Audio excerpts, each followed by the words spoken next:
This is Plant-Based Briefing, Dairy Milk Hormones Effects on Cancer by Dr. Michael Greger at nutritionfacts.org. And I'm Marian Erickson. This is the curated content plant-based podcast where I narrate articles on healthy, compassionate, and sustainable living with permission in about 10 minutes or less every weekday.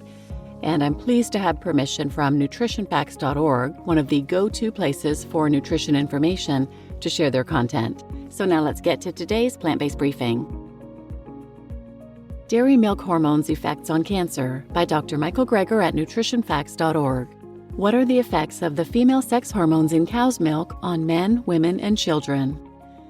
All foods of animal origin contain hormones, but most of our dietary exposure to hormones comes from dairy products. By quantity, it is mostly prolactin, corticosteroids, and progesterone, but there are also a bunch of estrogens, which concentrate even further when other dairy products are made. For instance, hormones are 5 times more concentrated in cream and cheese and 10 times more in butter. When it comes to steroid hormones in the food supply, about 3/4 of our exposure to ingested female sex steroids come from dairy, and the rest is split evenly between eggs and meat, including fish.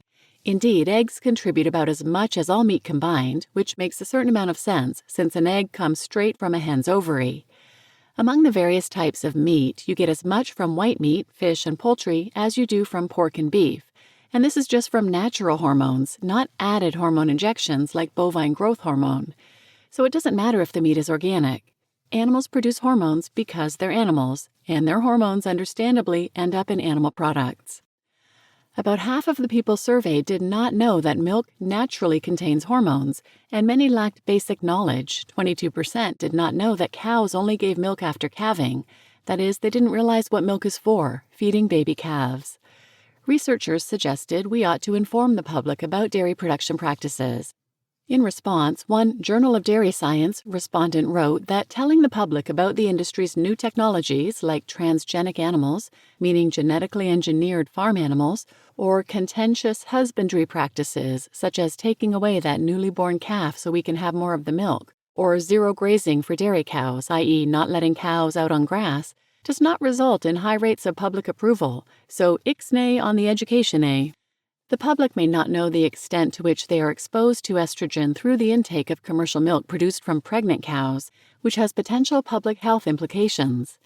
Modern, genetically improved dairy cows, such as the Holstein, the stereotypical black and white cow, can get reimpregnated after giving birth and lactate throughout almost their entire next pregnancy, which means that these days commercial cow's milk contains large amounts of pregnancy hormones like estrogens and progesterone.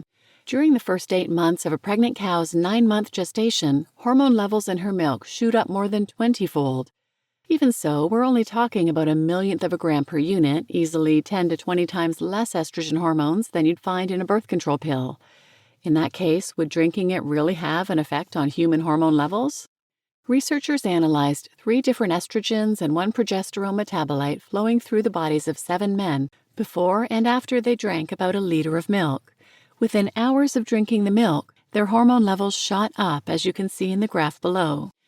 The researchers also looked at the average levels of female sex steroids flowing through the bodies of 6 school children, with an average age of 8, before and after they drank about 2 cups of milk.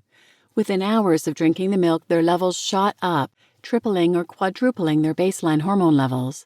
So one can imagine the effects milk might have on men or prepubescent children. But what about women? Presumably, women would have high levels of estrogen in their body in the first place, wouldn't they? Well, not all women. What about postmenopausal women and endometrial cancer, for example? Estrogens have a central role in the development of endometrial cancer, cancer of the lining of the uterus. Milk and dairy products are a source of steroid hormones and growth factors that might have physiological effects in humans. So Harvard researchers followed tens of thousands of women and their dairy consumption for decades and found a significantly higher risk of endometrial cancer among postmenopausal women who consumed more dairy. What about dietary exposure to hormones and breast cancer? Unfortunately, understanding the role of dietary hormone exposure in the population burden of breast cancer is not possible at this time. You just listened to Dairy Milk Hormones Effects on Cancer by Michael Greger, MD at nutritionfacts.org. And I'm your host, Marian Erickson.